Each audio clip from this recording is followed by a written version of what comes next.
नमस्कार जय जगन्नाथ समस्त को स्वागत करुच्ची मिश्र राउत यूट्यूब चैनल को।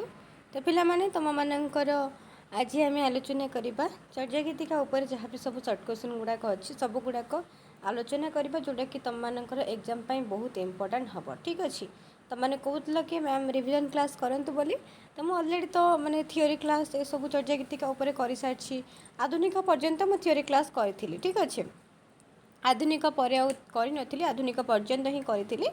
तो आज जो आम चर्या गीतिका उपर आलोचना करवा जोटा कि आम डिविजन क्लास प्रश्न सहित उत्तर तुम मैंने देखा पाइब यहाँ खाली तुम मान प्राक्टिस पाए।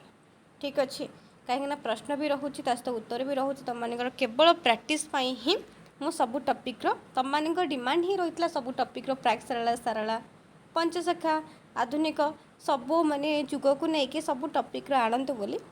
तो लोक साहित्य उपर किसी क्वेश्चन आनी पूर्व तुम मैंने सब जाच।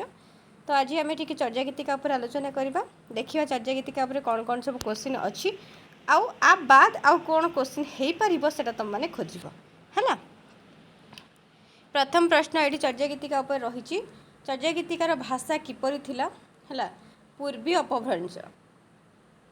तो चर्या गीतिकार भाषा पिला माने पूर्वी अपभ्रंश थिला।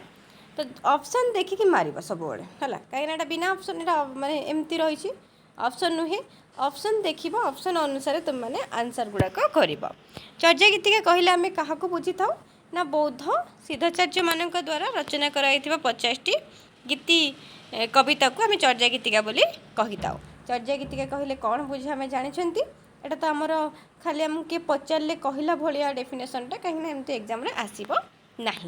चर्या शब्दर अर्थ कौन पिला माने ना आचार बा आचरण। चर्या शब्दर अर्थ हूँ आचार बा आचरण। चर्या साहित्य रे थिबा आचरणर प्रकृत अर्थ कौन ये जो आचार आचरण माने खटा आचरण से आचरण नुहे पिला माने से आचार नुहे आचार लिखाई से आचार नुहे यही आचार कथा कहले आचरण कथा कहले जोग साधना संबंधित बा जोग साधना पद्धति संपर्कित आचरण को बुझाए।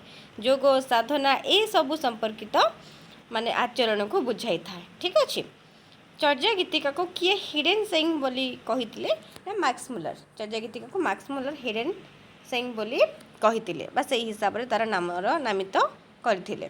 चर्या गीतिकार टीका किए करथिले पिला माने चर्या गीतिकार टीका मुनिदत्त करथिले है एवं से टीकार नाम होची निर्मलगिरी टीका। चर्या गीतिकार टीकाकरण किए करथिले ना मुनिदत्त करथिले एवं तांकर टीकार नाम होची निर्मलगिरा टीका है। केते क्वेश्चन आम जानीगले एगुड़ाक खाली तुम मैंने कौन दी तीन थर शुणीदे भी तुम मान मन रही जो भी क्वेश्चन देख तार ऑप्शन को देख ऑप्शन देखु देखु का तुम मान आंसरटा माइंड रे आसीज हाँ मुझे पढ़ी यही ऑप्शनटा मत जनाशुना लगुच ताने आंसर यहीटा हम बास जिते भी सब क्लास गुड़ाक अच्छी दी तीन थर टिके खाली शुणी दियो हो बहुत किसी जदि तुमको पढ़ाई भी बर्तमान समय ना बोली कहूँ जहाँ भी सब टॉपिक मु क्लास करुँच दी तीन थर शुणी दियो आराम से बहुत किसी जिनस मन रही है। चर्या गीति पदावली रचयिता किए सुकुमार सेन। चर्या गीति पदावली रचयिता होती सुकुमार सेन। ये आउ थे दोहे दूसरी मो कथा को जदि भी कौन क्वेश्चन आंसर तुम मानक लगुच भूल कहूँ बोले निहाती तार ठीक आंसर तुम मैंने जनइब। ओके आउ ये जो पीडीएफटा हूँ तुम मानकर ज्ञानकोशर पीडीएफ रु मु तुम मानक क्वेश्चन आंसर आलोचना करुच्ची सेटा भी मु तुम मानक कहीदे। सर्वप्रथम किए चर्या गीतिका को नेपाल दरबार पोथीशाला संग्रह करते गोटे इंपोर्टाट क्वेश्चन। प्रथमे हरप्रसाद शास्त्री महामहोपाध्याय हरप्रसाद शास्त्री 1907 मसीह नेपाल दरबार जो नेपाल दरबार जो पोथीशाला से पोथी संग्रह करते किए करते केबे करते ना हरप्रसाद शास्त्री करते 1907 करते। हरप्रसाद शास्त्री द्वारा उद्धार कर गीतिकार संख्या केतोटी जो से 1907 नेपाल दरबार पोथी संग्रह करते 50टी ठीक अच्छे गीतिका सी संग्रह करते। हरप्रसाद शास्त्री द्वारा उद्धार कराई गीतिकार संख्या हूँ 50टी गीतिका सी कौन करते उद्धार करते। तापर कौन प्रश्न अच्छी देखा तापर प्रश्न अच्छी हरप्रसाद शास्त्री केबे और क्यों नाम चर्या गीतिकार नामकरण करते गोटे गला 1907 आउ सी नेपाल दरबार पोथी संग्रह करते केबे करते ना नेपाल दरबार 1907 करते। ये आउ गोटे क्वेश्चन ये पे कन्फ्यूज कर दिखती यही दुटा क्वेश्चन एग्जाम आसे तुम देखी प्रिवियस ईयर यही क्वेश्चन बोधे पकड़ कौन कौ गोटे पीवाईक्यू देख तो ये क्वेश्चन आस्ते से केबे नेपाल दरबार पोथी संग्रह करथिले सेटा होची 1907 आउ हरप्रसाद शास्त्री से जो पोथी संग्रह करथिले से चर्या गीतिकार नामकरण केबे करथिले 1916 रे करथिले बौद्धकान और दोहा बुझिपाल 1907 रे संग्रह करथिले 1916 रे बौद्धकान दोहा ताकू नामित कले भल भाव मन रख। तापर प्रश्न रही प्रथम चर्या गीतिकार नाम कौन थिला चर्या चर्य विनिश्चय समस्त जान चर्या गीतिका थ्योरी क्लास कर चर्या गीतिका को लेकिन बहुत गुड़े नाम रही है माने केतल किए कहते चर्या चर्या विनिश्चय किए कौन आश्चर्य चर्याचय किए कौन चर्या गीतिका ये भाव में बहुत नाम नामित करा जाइछि। तो ये प्रथम चर्या गीतिकार नाम थिला चर्या चर्य विनिश्चय। चर्या गीतिकार द्वितीय पद को क्यों पद कहुए ना ध्रुव पद बोली कहुई थाए। चर्या गीतिका गुड़िकर क्यों रागर बहुल व्यवहार देखा मिलता है चर्या गीतिका गुड़िकर पट्टमंजरी रागर बहुल व्यवहार देखा मिलता है। विभिन्न प्रकार राग अच्छे किंतु एटा टिके बेसी देखा मिले। तापर प्रश्न श्री मनीन्द्र मोहन बसु चर्या गीतिका को निज संपादन में संस्करण कर क्यों नाम रखी कही ना चर्या गीतिकार विभिन्न प्रकार नाम रही है। तो चर्या पद बोली किए कही ना मनीन्द्र बसु मनीन्द्र मोहन बसु चर्या गीतिका को निज संपादन में संस्करण कर चर्या पद भाव में नामित करथिले। तापरे चर्या गीतिका उपरे क्यों ओडिया प्रथमे गवेषणा करथिले ये भी गोटे बहुत इंपोर्टेंट क्वेश्चन। चर्या गीतिका उपरे डॉक्टर करुणाकर कर प्रथमे गवेषणा करथिले मन रखिबो 1944 चर्या गीतिका उपरे करुणाकर कर ओडिया प्रथमे गवेषणा करथिले क्यों ओडिया ना करुणाकर कर प्रथमे गवेषणा करथिले काहा उपरे ना चर्या गीतिका उपरे।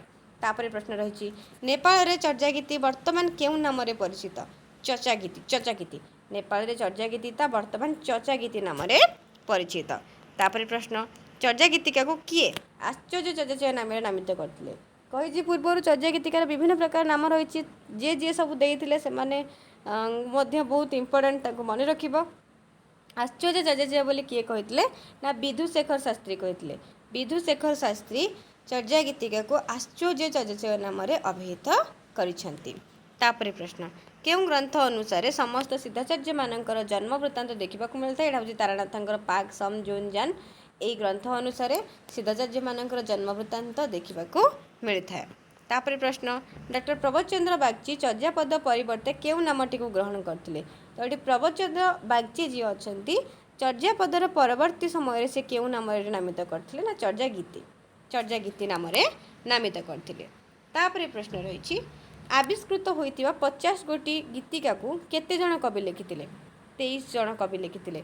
जो 50 गोटी गीतिका को संग्रह कराइथिला 1907 रे नेपाल दरबार पोथीशाला ताकू 23 जन कवि ही लिखिथिले। आ चर्या गीतिका थिबा सांध भाषार अर्थ कौन ठार भाषा बा सांकेतिक भाषा हैला। चर्या गीतिका जो सांध भाषा रही सेटा कौन ठार भाषा बा सांकेतिक भाषा। तापर प्रश्न रही सिद्धाचार्य माने क्यों परंपरार अंतर्भुक्त थिले। सिद्धाचार्य माने 84 सिद्ध तांको कौन कहउतला 84 सिद्ध बोली तांको कहा जाउतला। तापर प्रश्न देखिबा एटा तमानकर खाली प्रैक्टिस पई तमाने पुनी कहबनी क्वेश्चन तो अच्छी आंसर अच्छी पिला माने बारंबार कहूची एटा प्रैक्टिस पई तमाने जेते देखिबा कारण आमे कहंती ना सुनी सुनी भी हमर बहुत दिन से मन रही जाय थाए हैला। तो सेति पई तमानकर ए क्वेश्चन गुडा रहिची। तापर रही सिद्धाचार्य मानक सर्वमोट संख्या केते आम समस्ते जानते आमर 84 जन सिद्धाचार्य थे ता भर 23 जन ओडिशार थे बोली कहुए। आश्चर्य चर्याचय ग्रंथर स्रष्टा किए आश्चर्य चर्याचय जो ग्रंथटी रही तार स्रष्टा होती करुणाकर कर। खगेश्वर महापात्र बौद्धकान और दोहा को क्यों नाम आलोचना करते। खगेश्वर महापात्र वर्तमान भी बही अच्छी तुम समझ जाच समस्ते पढ़ुच बहुत चर्चित चर्या गीतिका जोटा कि बौद्धकान और दोहा को से चर्या गीतिका नाम नामित कर। प्रश्न रही चर्या गीतिर रचयिता किए। चर्या गीतिर रचयिता होचंती सुरेंद्र कुमार महाराणा किए सुरेंद्र कुमार महाराणा। ये जो पा शब्दर अर्थ पिला माने कौन ना सम्मान सूचक। आदि सिद्ध बोली क्या कहुए समस्ते जानिछ आमर आदि सिद्ध होचंती सरहपा पाटा हूँ गोटे सम्मान सूचक पद आदि सिद्ध कहुच्छी सरहपा को। तापर सरहपांकर ग्रंथर नाम कौन पिला माने सरहपांकर ग्रंथर नाम हूँ दोहाकोश। कौन रही सरहपांकर ग्रंथर नाम दोहाकोश। सेपरि तांत्रिक बौद्ध धर्मर पृष्ठपोषक किए तांत्रिक बौद्ध धर्मर पृष्ठपोषक होचंती सरहपा। एमती भी पंक्ति गुड़ाक पचार दिए क्या तरुपर पंचमी डाल एटा कहार लुई पांकर एमती एग्जाम रे आसे ସେଥିପାଇଁ ମୁଁ ବାରମ୍ବାର କହୁଛି ଯେତେ ବି ଆମର ମାନେ ସିଦ୍ଧାଚାର୍ଯ୍ୟ ମାନେ ଅଛନ୍ତି କାହ୍ନୁପା ଲୁଇପା ସରପା ତାଙ୍କର ଯାହା ବି ସବୁ ଗୀତିକା ଗୁଡ଼ିକ ଅଛି ସେଗୁଡ଼ାକ ଟିକେ ଦେଖିଦେଇଥିବ ହେଲା। ଯେମିତି ଏଠି ପଚାରିଦେଲା କା ତରୁବର ପଞ୍ଚବିଡାଳ କାହାର ବୋଲି କିଏ ଲେଖିଛନ୍ତି, ସେମିତି ପଚାରିଦେବ ନଗର ବାହାରେ ଡମ୍ବି ତୋହରି କୁଡ଼ିଆ ଏଇଟା କିଏ ଲେଖିଛନ୍ତି ଟିକେ କମେଣ୍ଟ ମାଧ୍ୟମରେ ଜଣାଇବ। ନଗର ବାହାରେ ଡମ୍ବି ତୋହରି କୁଡ଼ିଆ ଛୋଇ ଛୋଇ ଯାଇସୋ ବ୍ରାହ୍ମଣୀ ନାଡ଼ିଆ ଆଲୋ ଡାମ୍ବି ତୋଏ ସମ୍ବେ କରିମ ମୋ ସାଙ୍ଗ, ଏଇ ଯେଉଁ ପଙ୍କ୍ତି ଗୁଡ଼ାକ ଏଇଟା କାହାର କେଉଁ ମାନେ ସିଦ୍ଧାଚାର୍ଯ୍ୟଙ୍କର ଗୀତିକା ହେଲା, କମେଣ୍ଟ ମାଧ୍ୟମରେ ଜଣାଇବ। ଅଭିସମୟ ବିଭଙ୍ଗର ରଚୟିତା କିଏ ନା ଲୁଇପା, ଅଭିସମୟ ବିଭଙ୍ଗର ରଚୟିତା ହେଉଛନ୍ତି ଲୁଇପା। ସେମିତି ଲୁଇପାଙ୍କର ଆଉ ଗୋଟେ ରହୁଛି ବୁଦ୍ଧୋଦୟ, ବୁଦ୍ଧୋଦୟର ବି ରଚୟିତା ହେଉଛନ୍ତି ଲୁଇପା। ଓକେ, କା ତରୁବର ପଞ୍ଚବିଡାଳ କାହାର ଗୀତ ଥିଲା ଲୁଇପାଙ୍କର। ଲୁଇପା କାହାଠାରୁ ଦୀକ୍ଷା ଗ୍ରହଣ କରି ଯୋଗ୍ୟ ହୋଇଥିଲେ ନା ଶବରୀପାଙ୍କ ଠାରୁ। ଏଇଟା ବି ମଧ୍ୟ ଗୋଟେ ଇମ୍ପୋର୍ଟାଣ୍ଟ କ୍ୱେଶ୍ଚିନ୍, କାହିଁକିନା ଏଇଥିରେ ବି ତୁମମାନଙ୍କର ଆସିଯାଉଛି କ୍ୱେଶ୍ଚିନ୍ କି କିଏ କାହାର ଗୁରୁ ଥିଲେ କିଏ କାହାର ଶିଷ୍ୟ ଥିଲେ, ତାକୁ ନେଇକି କ୍ୱେଶ୍ଚିନ୍ ଆସେ। କାହାର କେଉଁ ଗୀତିକା ଗୁଡ଼ାକ ରହିଛି ତାକୁ ନେଇକି କ୍ୱେଶ୍ଚିନ୍ ଆସେ। ଠିକ୍ ଅଛି, ତ ଆଜି ପାଇଁ ଏତିକି। ତାପରେ ନେକ୍ସଟ କ୍ଲାସ୍ରେ ଆମେ ଚର୍ଯ୍ୟା ଗୀତିକାର ଆଉ ଯେଉଁ କ୍ୱେଶ୍ଚିନ୍ ଗୁଡ଼ାକ ରହିଛି ତାକୁ ଆମେ ଆଲୋଚନା କରିବା। ଠିକ୍ ଅଛି, ବଟ୍ ଆଜିର କ୍ଲାସ୍ ପାଇଁ ଏଇ 37 ନମ୍ବର କ୍ୱେଶ୍ଚିନ୍ରୁ ଆମେ ରହିଲେ, ତାପରେ 38 ନମ୍ବର କ୍ୱେଶ୍ଚିନ୍ରୁ ନେକ୍ସଟ କ୍ଲାସ୍ରେ ଆମେ ଆଲୋଚନା କରିବା। ଟିକେ ନିଜ ସାଙ୍ଗମାନଙ୍କୁ ସେୟାର କରିଦେବ, ଆଉ ଯଦି ଭଲ ଲାଗୁଥିବ ତ ଲାଇକ୍ କରିବ ନିହାତି। ଠିକ୍ ଅଛି ପିଲାମାନେ, ଆଉ କେଉଁ ଟପିକ୍ର ତୁମମାନଙ୍କୁ ଦରକାର ଯଦି ବି ମାନେ ଯେମିତିକି ମୁଁ ମୋ ହିସାବରେ ତୁମମାନଙ୍କର କ୍ଲାସ୍ କରୁଛି, ଯଦି ତୁମମାନଙ୍କର କେଉଁ ଟପିକ୍ର ଦରକାର ତାହେଲେ ନିହାତି କମେଣ୍ଟ ମାଧ୍ୟମରେ ଜଣାଇବ।